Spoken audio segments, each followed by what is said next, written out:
Terima kasih pemirsa, Anda masih bersama kami dalam MNC News Prime. Tidak hanya Eliezer, Ricky Rizal dan Kuat Ma'ruf juga menjadi saksi untuk terdakwa Ferdi Sambo dan Putri Chandrawati.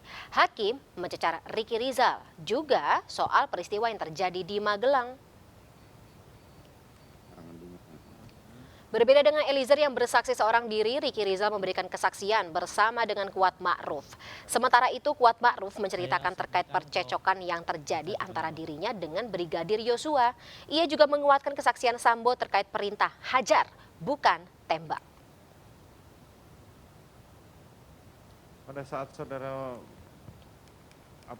menyampaikan ke Richard sudah mengapa?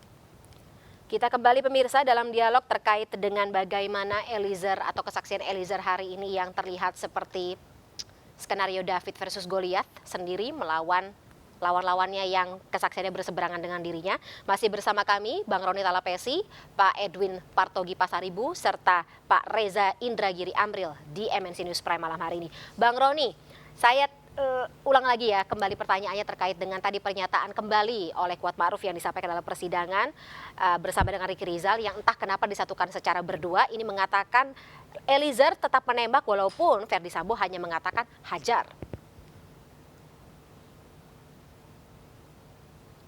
Bang Roni kayaknya masih di mute ya.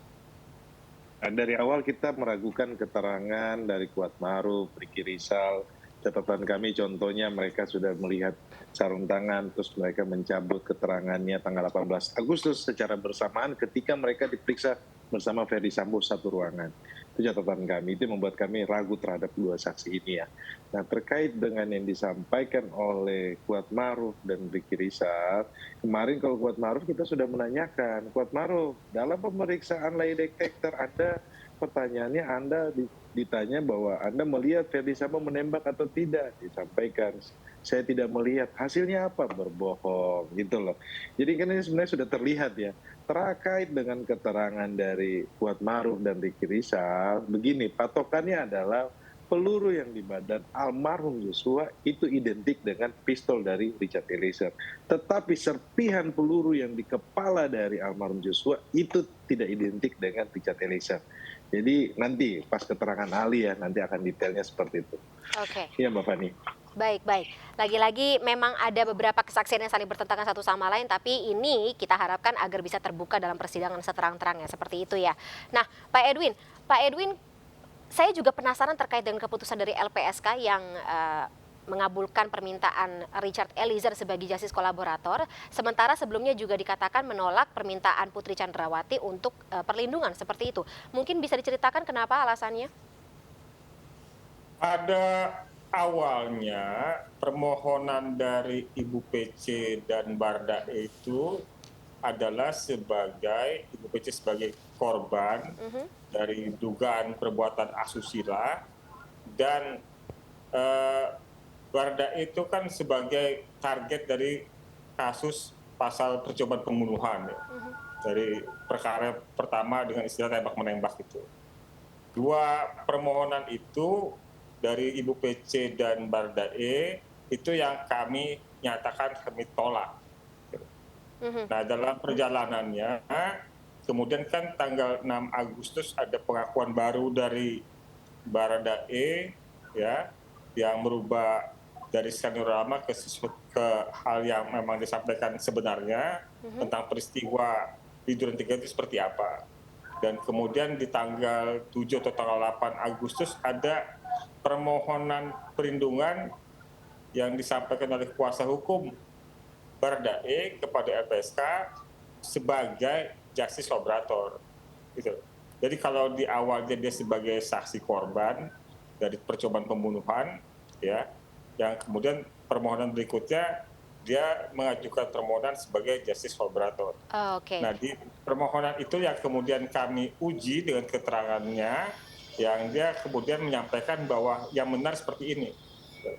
Dan itu kan juga kami tanyakan, kami dalami baik dengan penyidik maupun pihak-pihak lainnya yang memang kami sudah dalami keterangannya. Begitu Fani.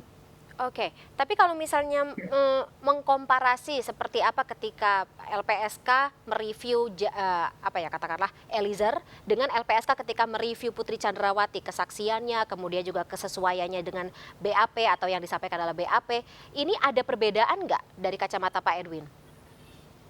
Ya tergantung kita lihatnya kapan ya. Kalau pertama terhadap Ibu PC, tapi Ibu PC kan kami sama sekali tidak mendapatkan keterangan dari yang bersangkutan. Oh, ya sampai akhir tidak datang ya? Iya, bukan hanya tidak datang, kami yang sudah datang 2 kali ke Ibu PC karena alasan dia ada masalah secara Iya, kesehatan. psikologis sehingga kami yang datang ya, itu kan tidak mendapatkan respon. Gitu loh. Ya. Oke. Waktu itu Nah, alasannya jadi kami apa? di posisi Ibu PC kami tidak mendapatkan informasi apapun. Waktu itu alasannya apa Pak Edwin? Mungkin bisa diingatkan? Apa? Waktu itu alasannya kenapa tidak mau menemui LPSK? Bisa diingatkan kembali? Ya, kalau bertemu secara fisik ketemu.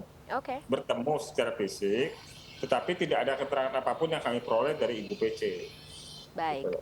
Ini tentu lagi-lagi menjadi pertimbangan bagi LPSK ya untuk menentukan status apakah ingin memberikan perlindungan atau apakah ingin menyetujui permohonan sebagai justice kolaborator seperti itu ya. Ya, kalau Ibu PC kan sebagai permohonannya perlindungan sebagai korban ya, pada awalnya. Gitu. Baik. Nah, di posisi Baradae juga di permohonan itu sebagai saksi korban karena dia kan menjadi sasaran tembak almarhum Joshua ketika itu skenarionya. Baik, baik. Nah, itu yang ketika kami uji juga kami tidak meyakini keterangan Baradae ketika itu. Karena kami juga punya informasi lain yang berbeda dengan keterangan Baradae ketika itu. Oh. Sebelum menjadi justice kolaborator. Sesudah justice kolaborator sama? Sama. Oh, Nah, baik. jadi informasi yang kami himpun ketika di permohonan dia sebagai saksi korban dari percobaan pembunuhan itu berkesesuaian dengan keterangan Baradae ketika dia sudah mengakui perbuatannya. Oke, baik, baik. Saya ke Pak Reza. Pak Reza, kalau misalnya kita menakar keterangan dan juga mungkin secara kondisi psikologis dari Baradae sendiri ya. Tadi kalau Pak Edwin mengatakan sebelum menjadi justice kolaborator, tadi ada ketidaksamaan atau ada ketidakkonsistensian. Tapi setelah menjadi justice kolaborator, iya, ya tadi berjalan sesuai dengan statusnya, kemudian juga kesaksian yang dihadapkan atau disampaikan di persidangan hampir sama kalau misalnya bisa dibilang seperti itu. Anda melihat apakah ini memang karena nothing to lose atau karena ya statusnya dia sebagai justice kolaborator dan ini menjadi pertaruhan tersendiri, Pak Reza? Tidak hanya satu sisi, yaitu status Baradae sebagai justice collaborator, tapi juga tergantung pada status FS. Oke. Yang ingin saya katakan adalah satu hal yang sangat membanggakan bagi anggota korps kepolisian adalah jiwa korsa. Jiwa korsa yang ditandai oleh kepatuhan, seia sekata, senasib penanggungan. Kita adalah kita. Ini yang membedakan kita dengan mereka. Tapi jiwa korsa macam itu hanya berlaku, kepatuhan, ketaatan sedemikian rupa hanya ada ketika pihak-pihak tersebut masih sama-sama berstatus sebagai personel polisi. Namun hebatnya Polri apa? Hebatnya Polri adalah FS ini dilucuti seluruh kewenangan dan seluruh jabatannya. Dia tidak lagi jenderal bintang 2, dia tidak lagi duduk di kursi Kadif Propam, dia juga bukan sebagai ketua Satgasus Merah Putih. Alhasil, FS ini posisinya dah manusia biasa, sama seperti kita-kita ini. Terlebih lagi, pada saat yang sama ternyata Baradae tahu persis bahwa dia berhadapan dengan pasal 340 KUHP dengan ancaman hukuman yang sama sekali tidak ringan. Nah, kombinasi dari status justice collaborator, ditambah lagi dengan status FS sebagai orang biasa, ditambah lagi dengan adanya ancaman pasal 340 KUHP, semua itu memberikan dukungan moral bagi Baradae untuk kemudian berubah tabiat. Tidak lagi mengandalkan jiwa korsa sebagai mindset dia ketika menyampaikan keterangan ke otoritas penegakan hukum, tapi lebih pada otonomi dia, sikap otonom dia. Ya, kalau saya kiaskan sebagai SDM lah, selamatkan diri masing-masing. Bahwa Baradae tahu persis bahwa nasib dia sama sekali tidak tergantung pada FS, tidak tergantung pada siapapun.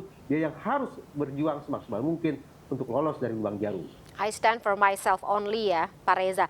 Tapi Pak Reza kalau bicara mengenai jiwa korsa, Walaupun memang banyak sekali terdakwa yang berasal dari kalangan kepolisian, jiwa korsanya kayak kebagi-bagi gitu, Pak Reza. Masih ada yang tadi katakanlah berada bersama dengan kubu Verdi Sambo seperti itu. Keterangannya hampir sama seperti keterangan dari Verdi Sambo, tapi ada juga ya tadi I stand for myself, SDM selamatkan diri masing-masing, Eliezer, kemudian juga Hendra Kurniawan, kemudian juga beberapa tersangka dalam kasus obstruction of justice walaupun tidak berada dalam pasal 340 pembunuhan berencana. Apa yang bisa Anda lihat dari kondisi-kondisi ini? Tapi gantung dulu ya Pak Reza, jawabannya akan saya minta di segmen berikutnya. Bang Roni dan juga Pak Edwin, kita jeda sesaat. Pemirsa MNC News Prime akan kembali sesaat lagi.